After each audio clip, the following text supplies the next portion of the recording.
See, we have to start with the ground reality.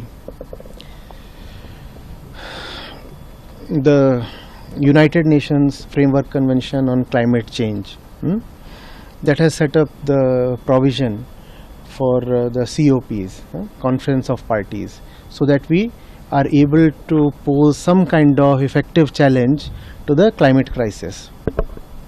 2015, we had already realized that the climate crisis is the gravest danger mankind has ever faced. It was already clear to us, 2015. In fact, it was very clear even before 2015. So 2015, we set a target for ourselves.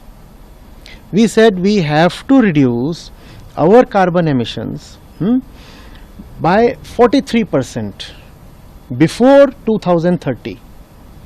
And we have to come to a net zero state by 2050.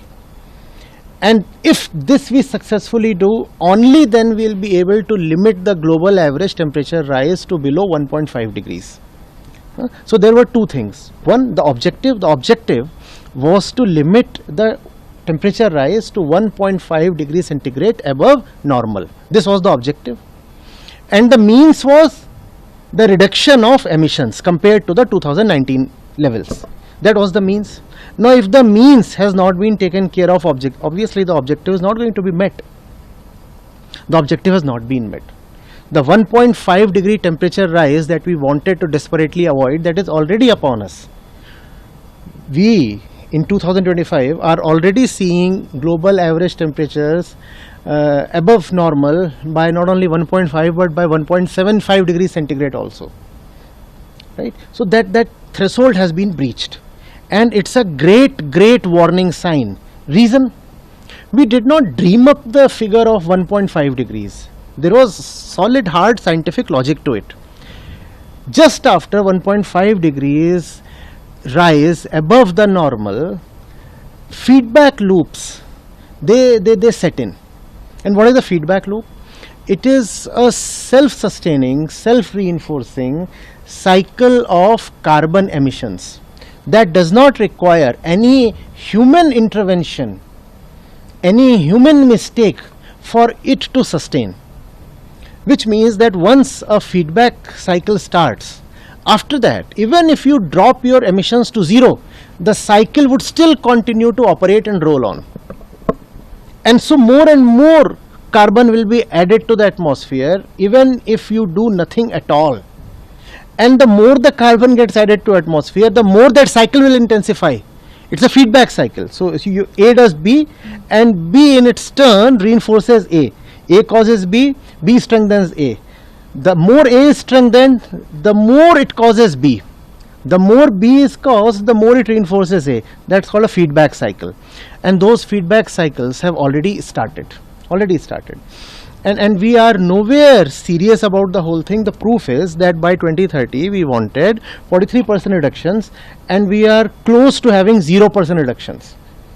If we accurately measure where we have reached, it would be plus minus 2%.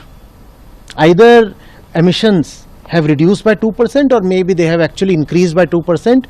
Both the situations are close to zero. We have done nothing at all. We stand exactly where we stood in 2019, and the temperatures they just keep increasing every passing year, and that spells catastrophe. This is the end, and this is not being highlighted by any party whatsoever. It is as if mankind has collectively taken a suicidal decision. We are saying this is upon us and we don't want to do anything about us. Trump has pulled out of the US agreement, of the Paris agreement, and this is the second time he is doing that.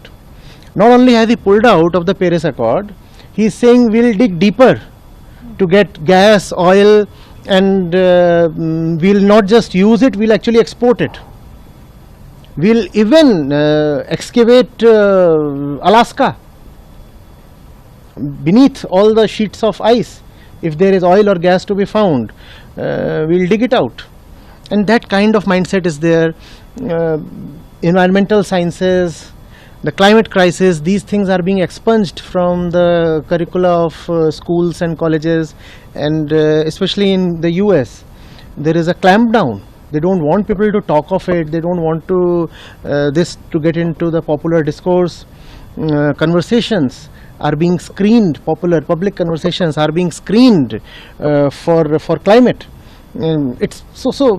How am I mistaken in thinking that we have actually decided, we have actually resigned and said that this is our fate and nothing can be done about it? But then it is not a question of our fate. It is a question of this planet. It is a question of the coming generations. It is also a question of the millions of other species for whom the planet is home. We don't monopolize this place, do we? Right? So what right do we have to decide to just give up on this planet and then shoot ourselves all the way to Mars? That's what we seem to have decided. But what about the millions of innocent species who have done nothing to deserve extinction, but are going extinct every day by the rate of dozens per day for no fault of theirs at all? So that's why this Operation 2030, to sensitize people to this. And when people are sensitized to this, then they'll be able to revisit their priorities. They'll be able to see that the kind of people they idolize and admire, they are the ones chiefly responsible for bringing this crisis upon us. A quarter of the total global emissions come from the top 1% rich population of this planet. Top 10% of the rich population contributes for more than 50% emissions.